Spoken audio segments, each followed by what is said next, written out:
Have you started now? Yes. All right. Hi, everyone. Hello, everyone. Welcome back to another Sunday edition with the 1MC crew. Ooh, it's been a very eventful week.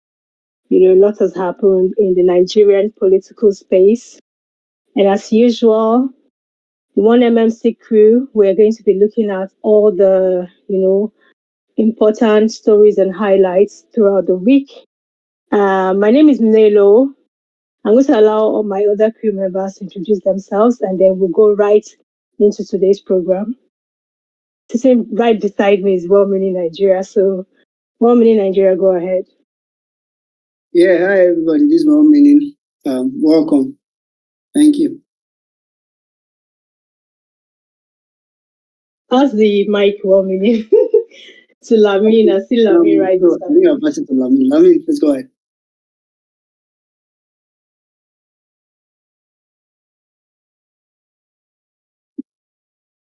Okay. Lamine, are you there? All right, magnific dude. If you can speak now, please unmute yourself.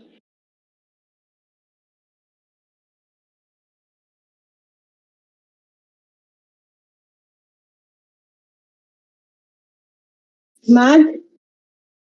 Okay. You see Maxwell. Please, anybody that is available to speak, please unmute your mic and go. I beg.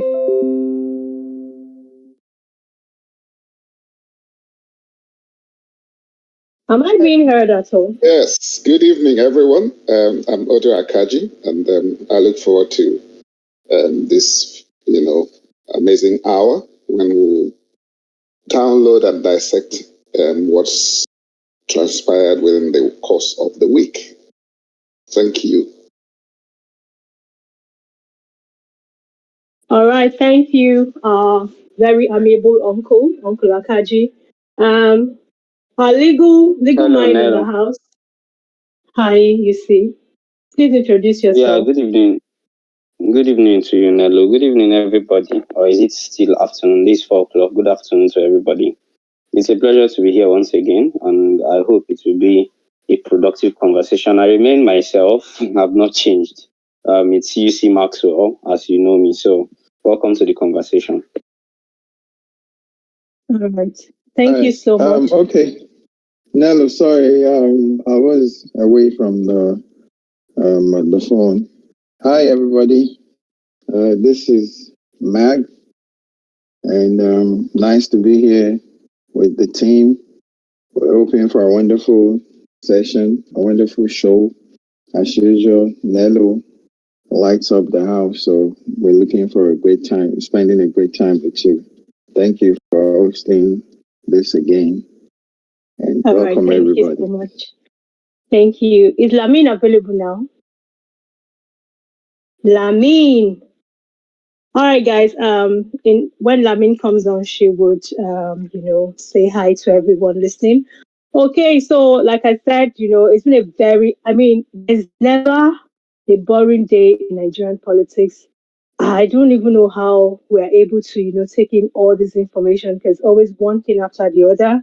But I think top of the radar this week is the Niger ECOWAS, war going on. We, especially Nigeria and Nigeria, I said Nigeria and Niger Republic, we have a very good, cordial relationship, especially with our brothers in the north. But even in the south, when you really look at it, these guys from Niger, they are your Merua, they are your shoe cobbler, shoe China.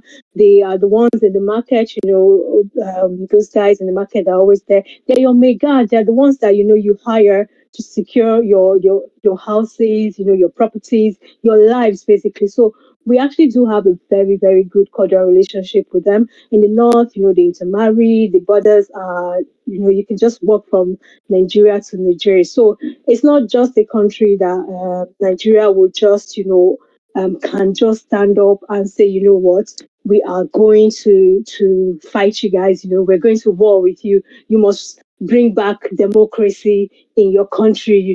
And the military must return back to the barracks, or we are going to.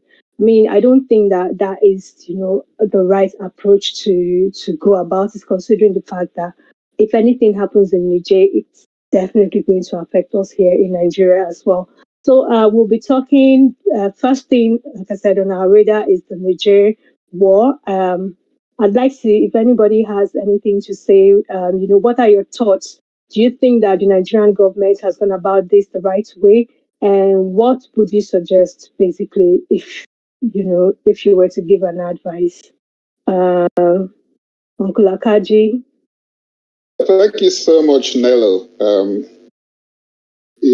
I enjoy all this international politics, but this one's a little bit bizarre for me when you look at the order of things. And the thing is, we started off with issuing an ultimatum to Niger, saying restore the deposed leader within 7 days, or else. And then within that period, we shut off the electricity, which is something, a partnership that has been there from the 60s, if I'm not mistaken. And then we didn't stop there. Now we've barricaded them. We've imposed a blockade. And then finally this week, we've started a peace talk and negotiation. We are now sending people who are acceptable to both sides, to go and have the conversation. Like you alluded to, there's a lot of affinity between our groups. And I remember the former president of Nigeria, Mr. Buhari, famously said his first cousins were in Niger, and that when he retired, if we gave him any hassle in Nigeria, he would just stroll across the border to Niger. So for me, it's just the order of things has been a little bit, how do I put it? Almost like anachronistic, because if you look at the timelines, you start with the soft, you start with the talks, the negotiations. It's then when you meet a roadblock, then you start to upgrade, your tactics and twist arms and, apply whatever leverage you can. But in this instance, it's like for me that Nigeria and ECOWAS seem to have played all their cards from the get-go. And the only explanation I can think of where I'm sitting is because somebody was pushing them. It's obvious to everyone that France very badly wants this thing to happen, as does the America, because Kamala and Bola Tinubu, they had a conversation, and presto, we started issuing ultimatum and doing all that stuff. I'm happy that common sense has prevailed, and I'm happy that an amicable solution will be it's in the offing. Because when you look at it, the innocent people that are now having to dwell without electricity, we don't know. Among them will be artisans whose livelihoods depend on this, or people who will use all the things that the benefits that electricity bring. And of course, it's already beginning to sour relationships that have been, decades in the making. And like somebody said, these guys are now beginning to think and look for alternatives. And what does that portend for us going forward? I have no idea. But in summary, I'm glad that we are beginning to have the conversation we should have had ab initio. So I'll just rest it there. Yeah. Speaking of relationship, I understand that, we do have an agreement with them that they won't build their dam while we supply them electricity.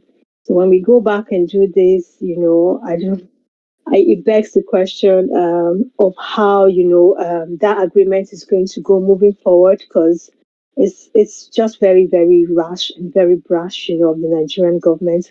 But one thing that, interests me is this. Why is there so much interest in, the Niger coup?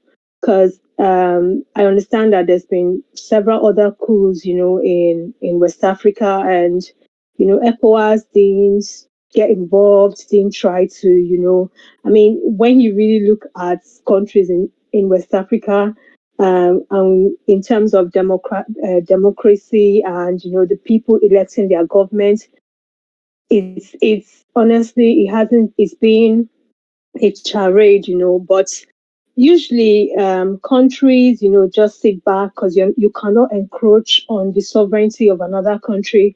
But why is, in this particular case of Niger, why is ECOWAS so interested, as to going into a sovereign state and, trying to tell them how um, they must govern themselves, why they must go back? I mean, yes, obviously, democratic government is, the best in every part of the world because, I mean, it's a government that represents the people ideally. So, and the military has no business in governance. But why this encroachment on the sovereignty of, a sovereign nation? I don't know who would like to take this. You see, would you like to take this? You Hey, see, Nello, Maxwell. I Nello, I didn't know that would. you were referring to me. I didn't really get what you were saying. Sorry. All right, it's okay if you didn't get it. Magnific Dude, did you get it? Mag? Yeah, you said why? You said why are they trying to encroach into a Yes, why? sovereign? Yeah, Yes. why is Niger so important? Niger is not the first country. I mean, we've had several coups in West Africa, and ECOWAS didn't get involved. Why are they, trying to get into Niger, mobilizing forces, and insisting that the people of Niger must go back? Why the sudden interest? Why so much ado about Niger Republic? One, this is what I would say is the issue as regards to your question. The Western world have vested interest in Niger because they tap from their natural resources, especially France and United States. So that is why the French, being the colony of that region, benefit so much that they believe that with they would benefit what all the largesse they are getting would be stopped. You understand? And all the necessary things they get in return would not come to them in terms of the percentage of resources they tap, and that is a huge loss on their part. America as well, and America also believe that since they are the father of democracy, they want to use that as a yardstick to say they are trying to preach democracy in that region. But the truth of the matter is everybody must not agree with you or your ideology. If it gets to a point and they decide that they want to make a U-turn and they found what is suitable for them, I mean, there's nothing wrong in that. Nigeria, on the other hand, honestly, first, let's ask ourselves, do we have a legitimate government or we have a puppet there, right? Do we know of anybody Mark, that I don't know what's happening with your is audio, in but it keeps coming up the helm and of going off. the government right now that Magnific is Dude, really Mag. in his right senses to think and to act? So I personally, I don't think Nigeria has a place or a say in it, because the people there, I think they are all after their personal interest. They have huge of investment, tons of investment in Niger. So they are fighting for their own selfish gain, and they are greedy. They are so greedy that they don't want to even see any other thing than how to bring back that person that does their bidding before now. The likes of Bola Tinubu, what's his name? The former president, Buhari, and their cronies, they are fighting for their own personal interest. Buhari is in support of the war because he has not said anything. If you have relatives in Niger until now, you've not made a statement, you've not said anything concerning this decision. What does that tell me? It speaks volume. Tinubu, we all know why he is doing this. He's trying to legitimize his presidency.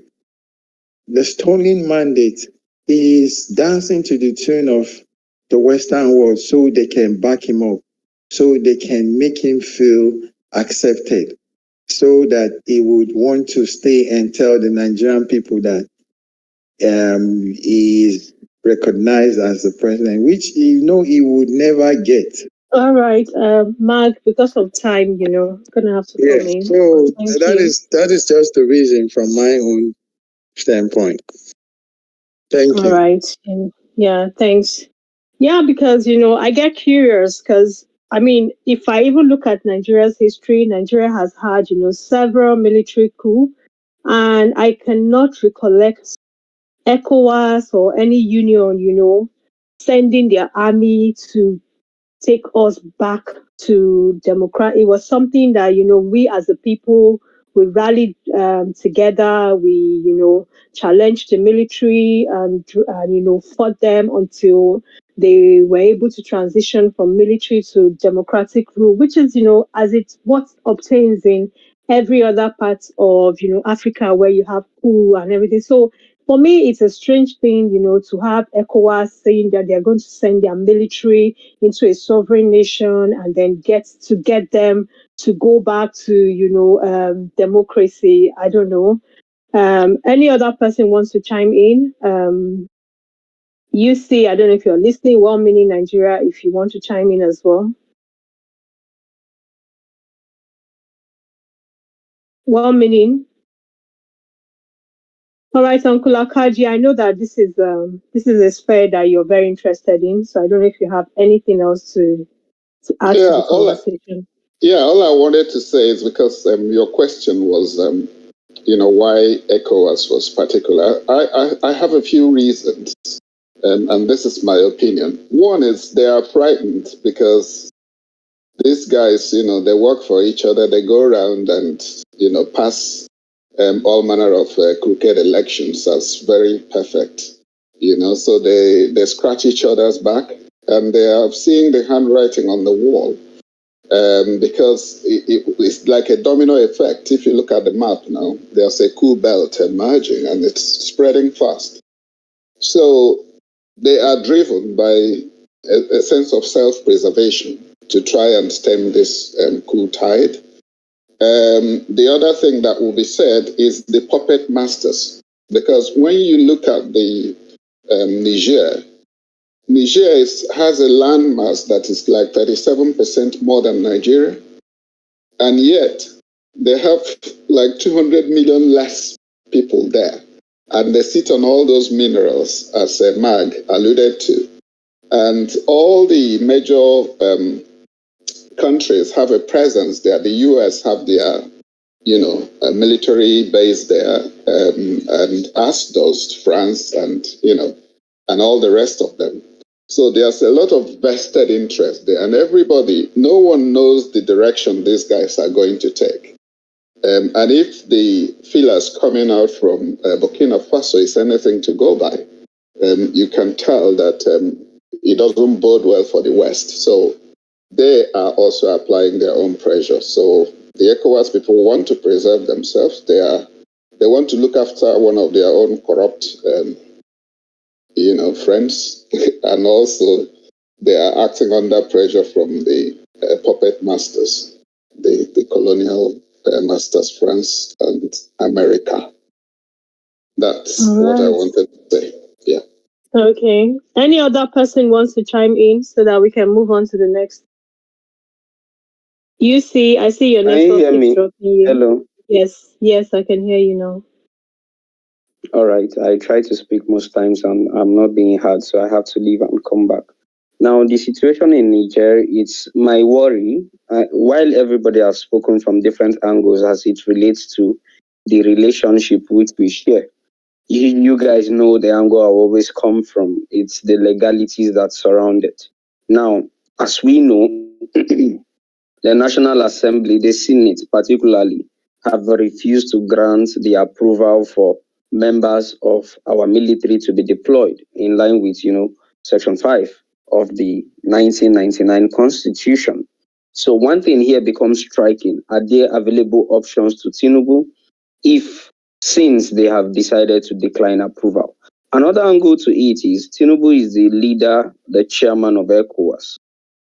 The order for the invasion or the deployment of military personnel to ECOWAS simply means that our military base will not be part of that operation because they have not been that approval from the Senate. So no member of the Nigerian military will be a part of the team, the military team that will be sent to Niger should ECOWAS, attack Niger. As of today, the realities are not really clear as to whether they're going to launch anything, whatever system they're using to make the attack, or whatever the case may be. But we must be wary of such efforts by African country leadership in Africa for the invasion of several African countries, because we must realize the place of independence. Niger is an independent nation. Yes, they are a signatory to the ECOWAS treaty. I don't know how their body of laws work. I don't know if they have already domesticated. That is, if their law permits the domestication of the ECOWAS treaty, which they are members to or which they are signatories to. But we must realize that we need to look at Africa on a bigger scale, on the bigger picture, not just even Nigeria. Because an attack on Niger will only affect the West African region and Africa at large. They need to be very, very diplomatic, about this issue. So I'll rest my thoughts here. Thank you very much. Thank you. Lamin, your network keeps taking you down and up. Hopefully you'll be able to, join us and also contribute. All right. Let's go into the judiciary.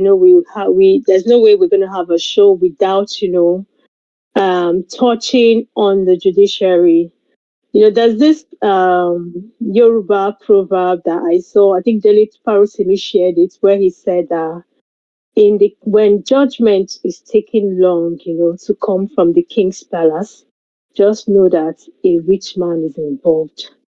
You know how these proverbs, when you say it in the local language, they're usually much more flowery. But essentially, whenever judgment is dragging, it calls for more vigilance. And yeah, so when we have all eyes on the judiciary, we know that the adoption has been done, and all we are waiting for now is, for the judiciary to come up with their judgment. 1 million Nigeria, I know that this is something that is very close to your heart.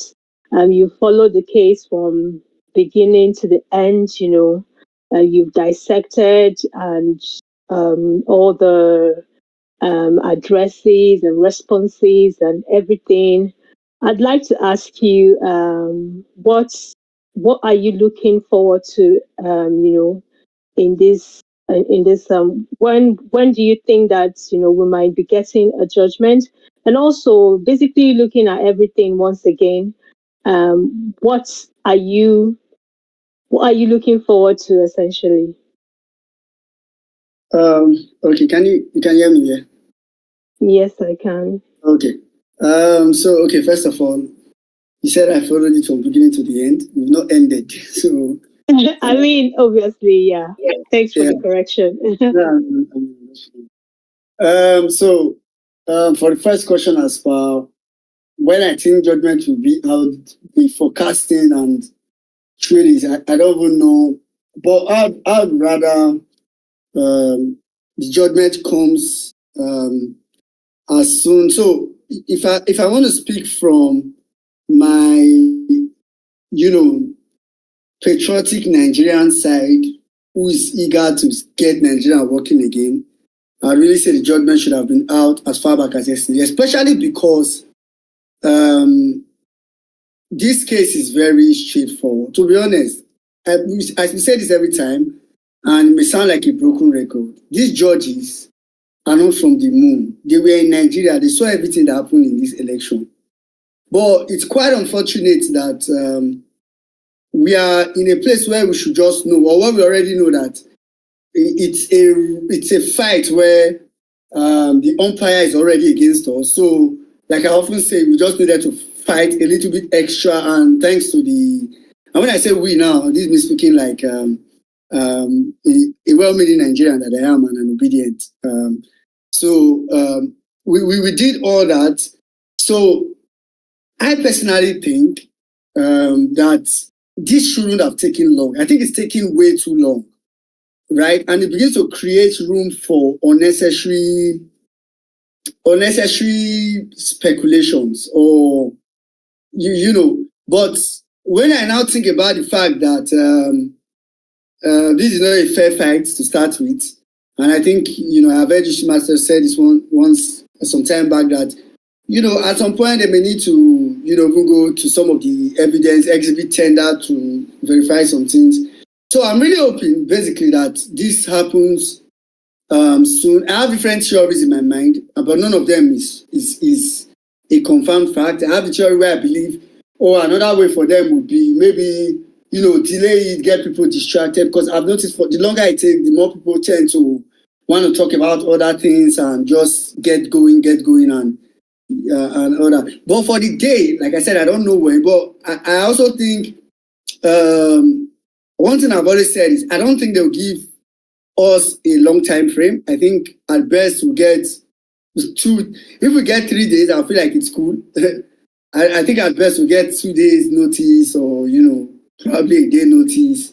For some reasons, like I usually tell people, I don't trust the judges, right? But I'm more of curious to see how they would convert what I've been given. Then for what I expect, I don't expect anything short of justice. In fact, and the definition of justice in this case is quite simple. And this is very objective point of view. First of all, as per whether the election is in substantial compliance, as per whether the election is substantial compliance or not, I know it's not in substantial compliance. As per whether Tinubu should be disqualified or not, I strongly know that there is enough evidence to disqualify Tinubu. So my basic expectation is, and the objective expectation is that Tinubu is supposed to be disqualified for so many reasons, because conversely, if he's not disqualified, it's almost like a stamp of authority that the judiciary is giving to all those baggages that he carries. And for me, it's not, I don't think that's where Nigeria wants to be. So that's my expectation. All right. Thank you. It's also, one thing that happened recently was that the NNPP, I don't know, we all saw the judgment of the NNPP guy, lawmaker, let me not use guy, keep it professional. The NNPP lawmaker that was, recently, the courts recently, what's the word now? Ruled against him for forgery. They basically booted him out. So yeah, it's interesting. We've seen cases where the court has not been very lenient with forgery, and this is one of the cases that have been brought forth against the person of Bola Tinubu. So yes, it will be interesting to see if the court is going to overturn its own judgment in favor of the establishment. UC Maxwell, I'm going to come to you now. You're a legal luminary, and I just want to know for you, is it a cause for concern that the judgment is taking a long time, or is this something that is expected? As in coming from your background, is it something that is expected, or is it something that Nigerians should be worried about? All right. Thank you very much for that question, Nelo. Now, the angles to it are several. First, is it a likelihood, or is this an occurrence, a usual occurrence in the judicial circle? I would say yes, to a certain extent. Now, when it has to do with cases like this, what happens is that after the case has been heard, final written addresses are submitted and all of it are considered, the court would need to go through all the documents that are placed before them, read all the arguments, and consider them before writing its judgment and getting the judgment ready. Now, what happens is that they usually communicate the date of judgment to the parties involved in the suit. So they would usually pass out a notice that they are going to sit on so day and it would be for judgment. So that is what really happens. However, looking at it from another perspective is this. We have a situation whereby the people have lost a degree of confidence in the judiciary. All courage is already lost in the judiciary. There is little or no trust that the judiciary will stand by its sworn mandate to deal with issues on the principles of equity, fairness, and justice. And that is why we see what we are seeing today. Because ask yourself, what would be the need for young and vibrant youths like many of us to leave our various duties and be putting eyes on the judiciary? It is insane. If you say this elsewhere in some other country, you'd probably be laughed at. Because why do you need to put eyes on the judiciary? If you can live up to the expectation as an arm of government to uphold the tenets of your calling, to give judgment, to hear issues, to determine issues in line with the principles of equity, fairness, and justice, nobody would need to be looking at you to look at whether you are giving justice or not. But because of the prevalent, occurrences in Nigeria, there becomes the need for everybody to set eyes on the judiciary and the need for people to also to request for that date. But naturally, it is not really out of place. But we know that election petitions are time bound. There is a time frame, 180 days. Sometime in September is the deadline. So people are only being this circumspect and following their every steps to make sure that they do not go overboard, that they do not, exceed the time frame that has been set. Because should the judiciary not deliver judgment within the time frame, the entire process has become a futility, has become a nullity. It can never be upheld in any court. So that is why you see what we see today. Thank you. Interesting. But can the judiciary actually do that? Can they decide not to, give judgment within the time frame? I don't think this is something that, that we can just. Well, there is no precedence to that effect, or none that I know of, none to my knowledge, So I've not seen any situation where suits that are time bound, that the courts fail to, follow the principles of the law and then deliver judgment. Because it would be an that would affront be for calling the for judiciary anarchy, that is supposed honestly. to. Of course, Mm-hmm. of course, of course.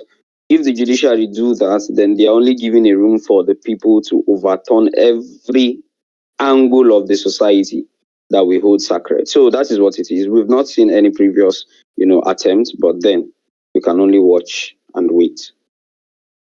All right. Thank you so much, UC. Kandake, welcome. Lamine, I've been calling you, but I don't know, your network has been up and down. Do you have anything to add to the conversation? I just came in, but yeah. All right. I don't know much about this legal stuff. Can you hear me?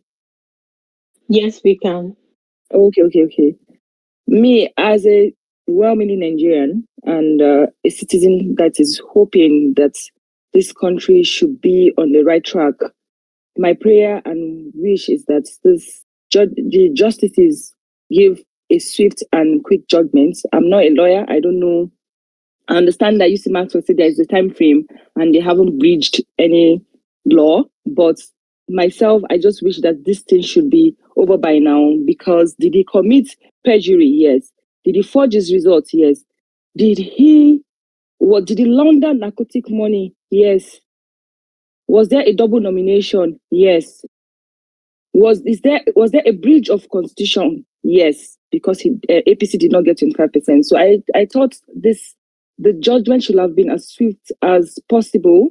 But as we all know, Nigerian factor will always play its card, and we're here watching them like eagles, praying for their own good that these guys do the right thing and they don't go rogue on Nigerians. Because, like I always say on Twitter, we will not take any silly judgment, anything less than disqualification of Tinubu. Tinubu should not be part of this election in the first place. INEC did what they did because they are not credible people. But let the justices and the court and judiciary do the right thing and disqualify this man. If we're going to have a rerun with a PDP, let's do that. Fair game, let's do that and see who wins the election. If PDP wins, they win. If Labour Party wins, they win. But APC is not supposed to be on this ticket because they do not meet the criteria to be on this ticket. It's as simple as that. Sorry, I've been going back and forth with calls and all of that. So yeah, thank you and welcome. Yeah, good to hear from you. Thank you so much. You see, when you were making your submission, you said something about the fact that, we even have to keep our eye on the judiciary, that it's not something that, is even palatable. And I know, especially for you guys that, you are in the legal profession. I mean, it does seem like, the judiciary has not that it does seem, the judiciary really, has not, lived up to par. And we know that for a society to function, the rule of law is very, very paramount. And the people who make sure that the rule of law is adhered to, are the judiciary arm of the government. And there was this letter that is circulating, lately from, is supposed to be from the CJN. I don't know I think I also saw another report that it's not exactly from him. I haven't read that, the rebuttal, but the one that was circulating that is supposed to be from him, talks about something about how you seniority in the bar and all of this. I'd like to know, and the fact that the NJC is saying that, the governor is the one that can decide who's senior and all of that. What does this portend for our judiciary? Because if I understand, every part of, every arm of government is supposed to be independent and they should be able to determine these things on their own, and the executive should not encroach on the judiciary and vice versa. What do you think about that letter that we saw as a legal person? I'd like to hear from you, please. Sorry, guys, it's now the UC show, but no be missing now. Make now no go study law. You see Maxwell. Uh Sorry, can you guys hear me? Yes. Yes, I can hear you. I can hear you. Okay, so it's probably UC's network again. All right. So. Uncle Akaji, I think you read the rebuttal. What does that rebuttal say? Because I think I saw your message. What's the content of the rebuttal? Yeah, first thing first. I mean, the rebuttal was denying that there was a letter that originated from the NJC or the CJN. But if you go back to the letter, what it was saying portends great danger for the judicial process, because here's one institution that has stayed, pretty conservative, unlike what you get in the military, where someone comes in, picks up someone from his tribe, excuse me, elevate him to the top position, and then retire everyone. So these guys, they have this established hierarchy where seniority, which hopefully will mean that you have put in the hours, you have the experience, you have the respect, to have you have the longevity to have been around the system for that length of period. So if they are, on the one hand, increasing the legal retirement age of the lawyers, and then you are now saying that the governor can just, at his own fancy, pick anybody he likes and make him the chief judge of the state, then it just throws that seniority out of the window. And for me, that will create a lot of friction, unnecessary animosity going forward, because it just negates the fact that you've put in the shift you were looking forward to one day, being the chief judge of your state. So I was relieved that something has come out, but even that hasn't been fully confirmed. That something has come out to say that the so-called letter did not emanate from the CJN or the NJC, as the case may be. All right. Thank you so much. I think you say struggling with his network.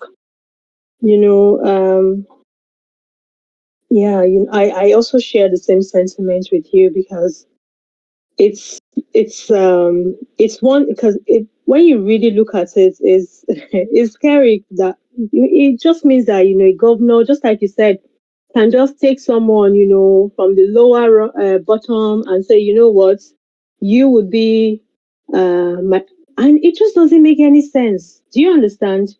These things, the NJC should be on top of it. I read that letter and there was so much, so much rigmaroling, so much of not wanting to take a stand, not wanting to offend. And it's just crazy. But our judiciary really, really needs to fix up. Maybe for the longest time, they have been left at the mercy of the executive, I mean, we were all here when Buhari went after the then CJN, and nobody really spoke up for him because, sometimes we're like, oh, they're all corrupt. But I think that sometimes beyond just looking at the fact that these guys are corrupt, we also need to look at the implication of these actions, for our institutions. We need to protect our institutions and we need to make sure that things, the rule of law is usually followed to the letter, regardless of who is involved. And it also, like, for example, what's happening with the CBN governor now, we all need to speak up. Yes, the man is terrible. His policies were terrible, and all of that. And nobody really cares for him. But in getting him, the government must, follow the rule of law. All right. It's unfortunate that UC cannot speak up here because obviously this is his profession, and I would really love to hear him, defend his profession or just speak to it. But in the absence, his network is bad, so we're just going to keep moving on to. And if we don't even have time again, we have 15 minutes to go. Does anybody have anything they would like to discuss? Any morning. Kandake, you're here. How are you? How are you, Kandake? Okay. Kandake, can you speak? Okay, I don't think she can. Kandake, can you speak? Okay, can't. All right. So recently there was also another huge story that involved the CBN. I mean, Nigeria. That's why I said, Nigeria is a never ending circles. It's always one expose after the other. And it's like nothing happens, we just make so much noise. So, from what we've heard, the CBN borrowed, even more money. They told us that they printed, was it 22 trillion naira? And now we're finding out that they're even more money. Let me get the actual story so that I can just read it so that you people can understand the depth of what is happening in the country that you live in. You know, just give me a second. Let me just get this, just read out, the actual story of what is happening in your country. Give me a second. So, yeah, here we are. So, the CBN borrowed 13.8 billion from the US banks, JP Morgan and Goldman Sachs. Buhari and Emefiele, this is alleged anyway, secretly used Nigeria's foreign reserve as collateral. They printed 32 trillion naira in ways and means as well. You know, how does this leave you as a Nigerian? How is the CBN governor and the president able to do a thing like this? And the chamber, the lawmakers are unaware, or are they all in cahoots? Do you understand what this means for Nigeria? Let me give us a quick breakdown of the debt. So $7 billion to JP Morgan Chase and 500 million to Goldman Sachs under a classified securities lending. 6.3 billion exposure to foreign currency forwards. When our naira keeps falling and falling and falling, and you're wondering what is happening, this is what is happening. These guys are printing money, they are borrowing money, and I'm wondering, where is this money going into? What did they do with all this money? Lamin, what have they done with all this money? Can you see anything they have done with this money? And when we hear news like this, we just sensationalize it and then we move on. But Sorry, can you hear me? Yes, I can hear you. I can hear you. This thing you're talking about, sometimes 2 years ago, I don't know if I should even mention this here, someone that works in some government agency was talking to me about this Emefiele using, oh my goodness, allegedly using government, borrowing Nigerians money, borrowing the country Nigerians money, but like using, for instance, having funds, having investments in all of these places, then lending it to Nigerians when we need money. Someone has said this thing to me before 2 years ago. I don't know how this thing works, but this thing you're talking about, lending, and they are the one lending Nigerians money. They have investment in all of these places. Then when Nigerians need money, the country say the country does not have money, then they will lend the country's money. Our money that they've stolen, they will lend it to us. Someone has said this thing to me 2 years ago. And I was like, how is that possible? He was trying to explain how it works to me. Well, I mean, yeah, Emefiele allegedly has some boys that do all these things for him. And, the reason why these people get away with these things, you have a president who also, and him and his friends do crazy stuff, taking money from the coffers of the government without due process. And you have the CBN governor do whatever he wants to do, because you are also doing. You come to him, you give the CBN takes money and gives the federal government. I mean, the president and their family members and their friends. They take money from the country's treasury, and nobody is held accountable. Then the likes of Emefiele will do whatever he wants to do with Nigerian money. And I keep saying, you see this Emefiele in the custody of the State Security Service, Department of State Services. They can't do anything to him because a lot of people will go down. If that man decides to speak today, not like he's not guilty, he's guilty of everything they've accused him of. But he didn't do it alone. And sometimes I wonder, why are Nigerians not even on the streets? These guys have done too. The other day I saw that a governor used 665 or 750 something billion naira to buy furniture for the chairman of the local government in a state that is ravished with poverty, Zamfara also. Like, how do we do things like that? These guys don't have empathy. They don't, Nigerians, they just do to us what they want to do to us. Nigerians don't react. We just take anything they throw at us and we just move on. We try to survive and we move on. And they continue to do this over and over again. And that's why I'm saying that, you know what? Enough. The judiciary has to do the right thing. This country has to go back on track. People need to be living like normal human beings, like every other civilized country do. We have everything. We have all it takes to live at least a comfortable life in Nigeria. But no, these guys will eat everything and you don't even know what they do with the money. You see their exactly. That's what I'm asking. They don't invest the money in companies so that at least Nigerians can be productive. No. Even if you steal the money, then if you invest come the money to Abuja, in the society. No, you will come to Abuja, you see buildings, estates that people cannot afford to buy. They will tell you that 4-bedroom or 5-bedroom terrace is 500 million, 300 million in Maitama, Asokoro, Katampe extension. That's all they do. They build these houses, nobody is staying there. You have thugs living in those houses because their family members live in the UK or in the West, UK, US, France, Germany, and all of that. So just them. They'll build these houses, nobody is living there. Nobody can afford to pay the rent, nobody can afford to buy it. They don't even know what to invest in because it's either they are so wicked, they don't want to invest in the right thing that will benefit the country, money that they've embezzled, or they just don't know. They just build houses and nobody is living there. How do you just build estates? You can't even build hospitals, schools. Subsidize the fees of the school the school fees of the school. Build hospitals where you have foundations. Employment. Thank you.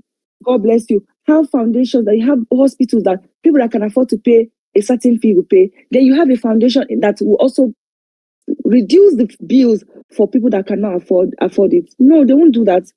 They'll just build houses, mansions that only them can afford to buy when they steal from us. It's just sad.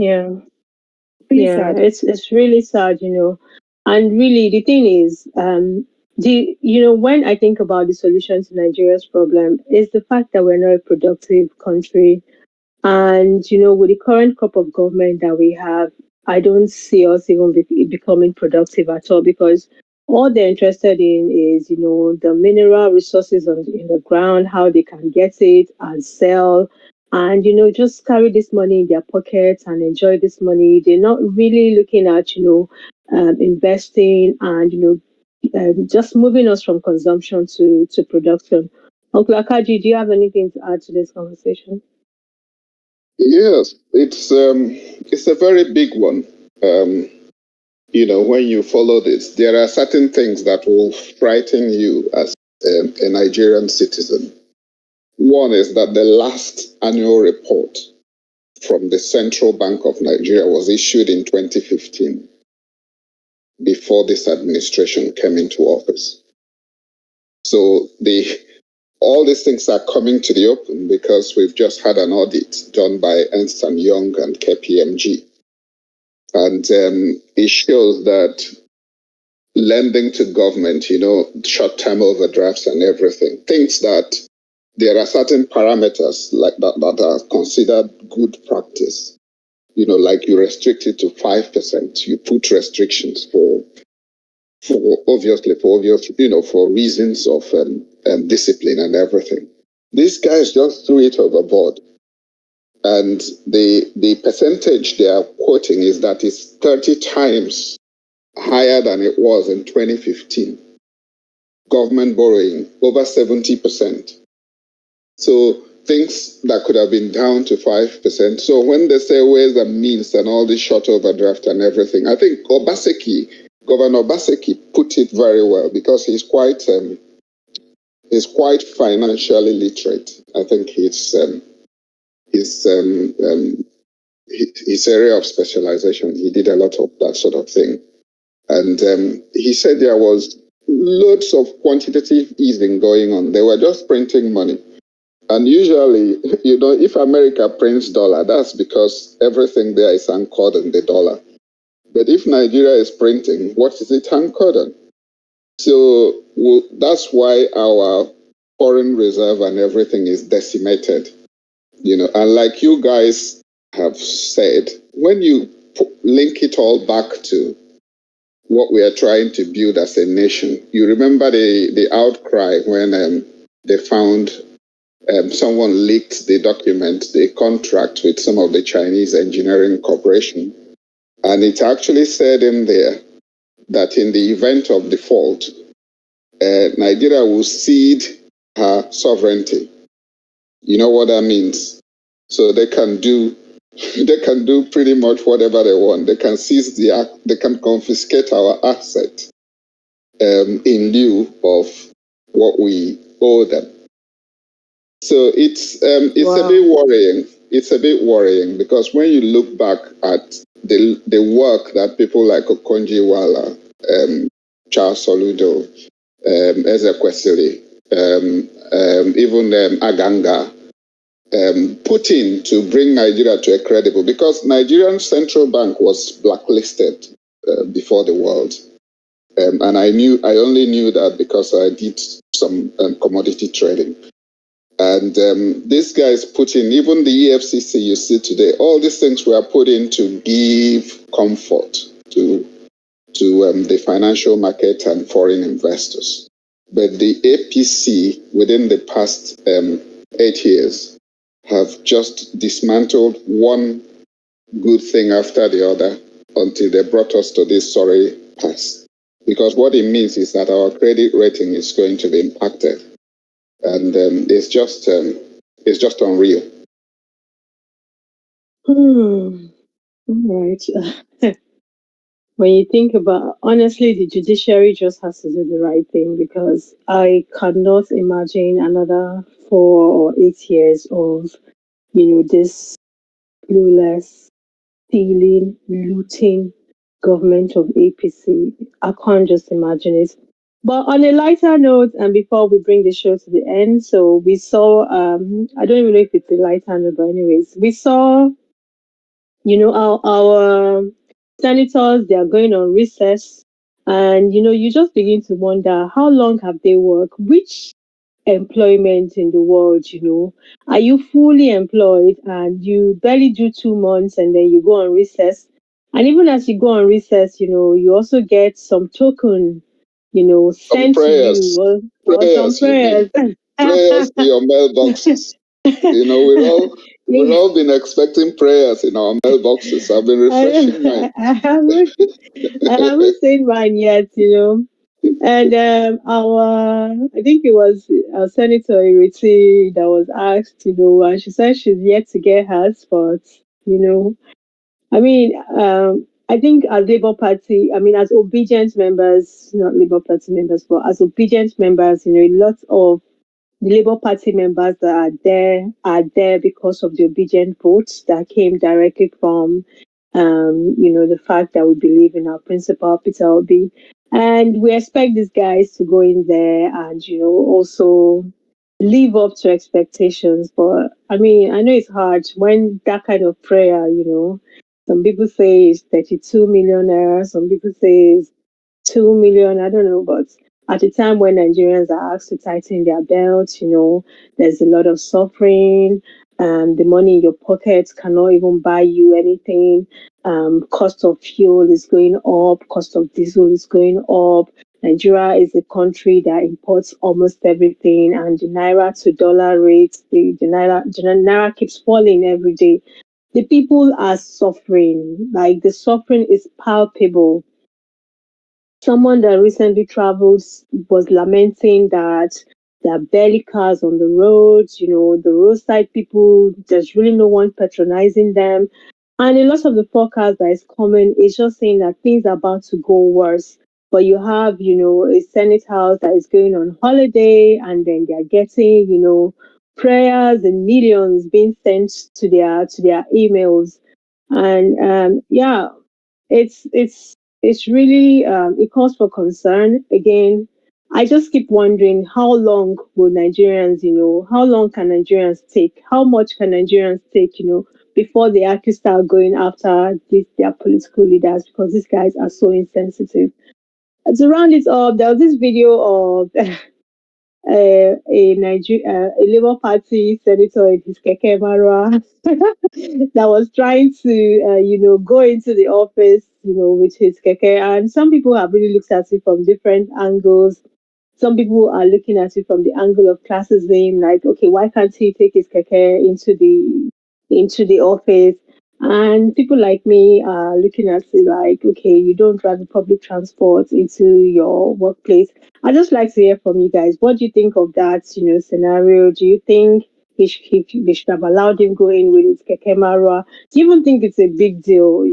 What are your thoughts about this? This is on a very light note, and we end the show here. Yeah, I think if he wanted attention, he certainly got it. Because that's, Exactly. yeah, it's that sort of thing. It's a stunt, as far as I'm concerned. But then looking at it again, the beauty of Keke Marwa is it's a small thing that can go into a place. I remember when I went for a wedding in Port Harcourt a few years back, and so we had to use Keke Marwa, and it went through the gates into the. I'm trying to remember where the venue was, but the beauty of it was allowed to get through until he dropped us right outside the reception hall.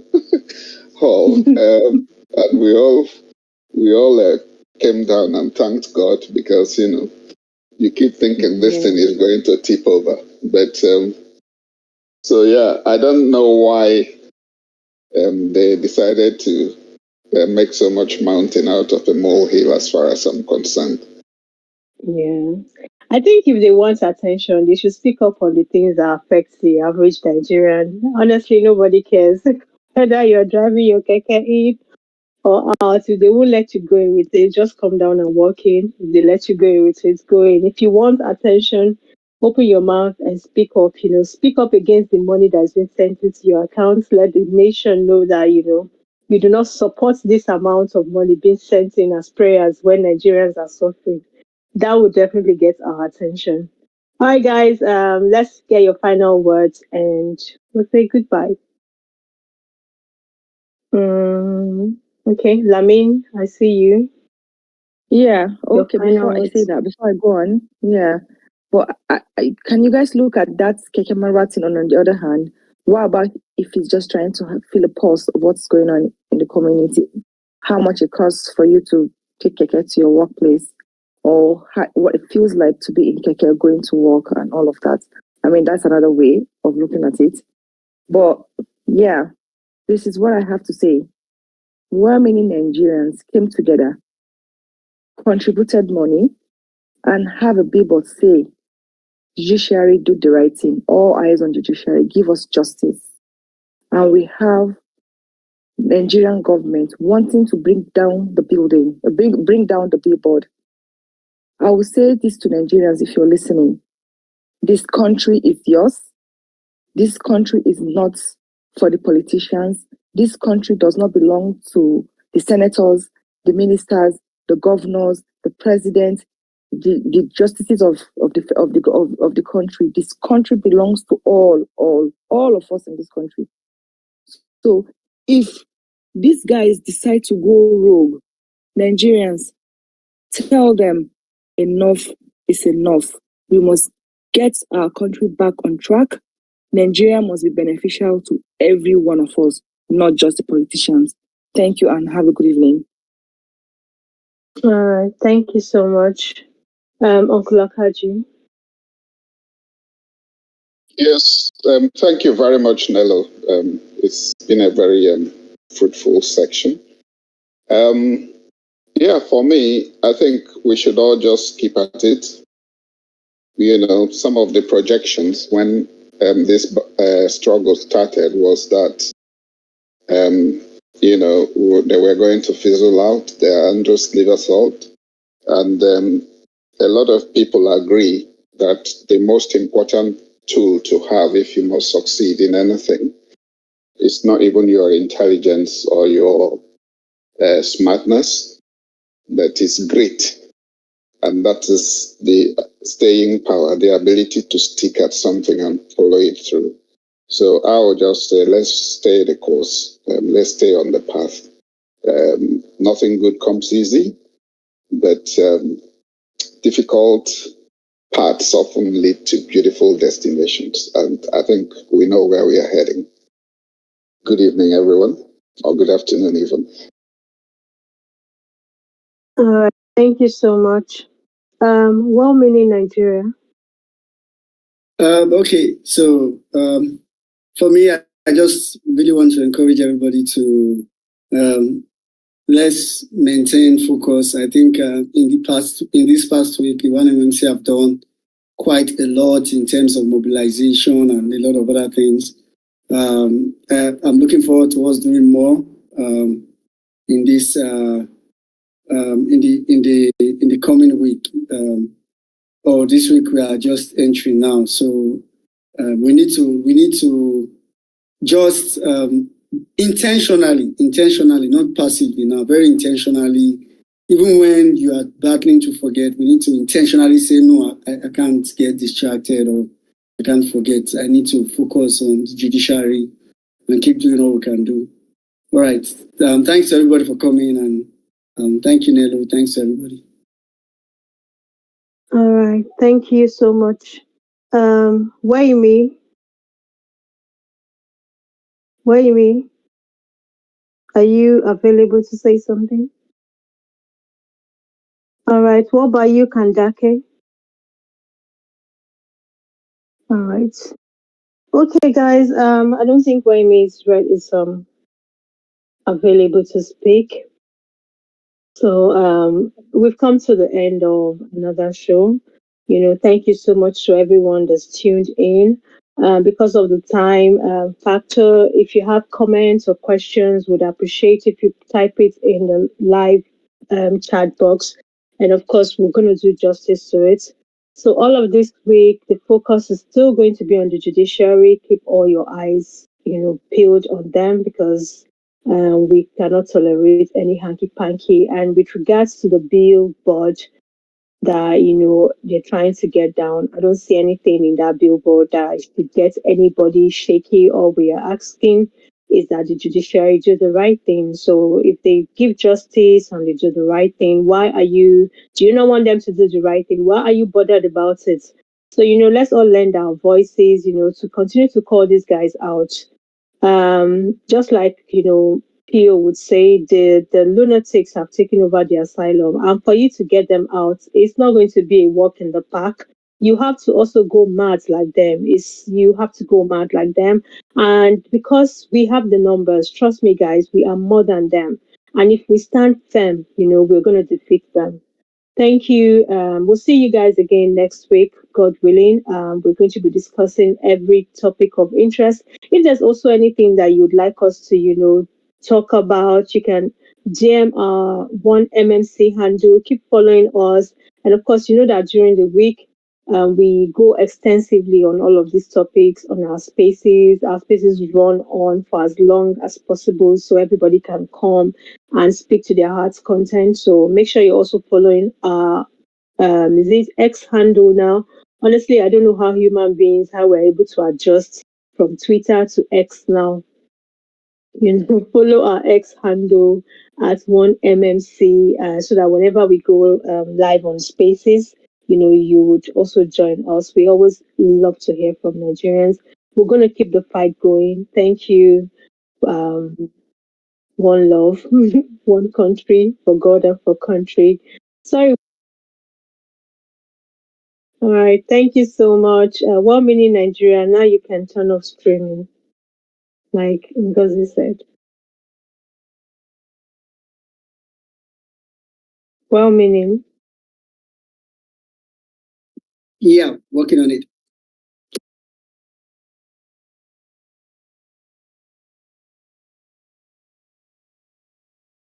Please let us know when you do.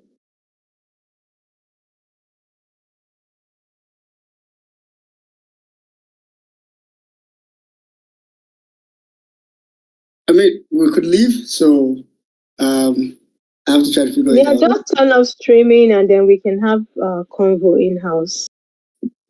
Oh, okay. So, okay. I'm trying. I've been asking for the. Okay, don't worry.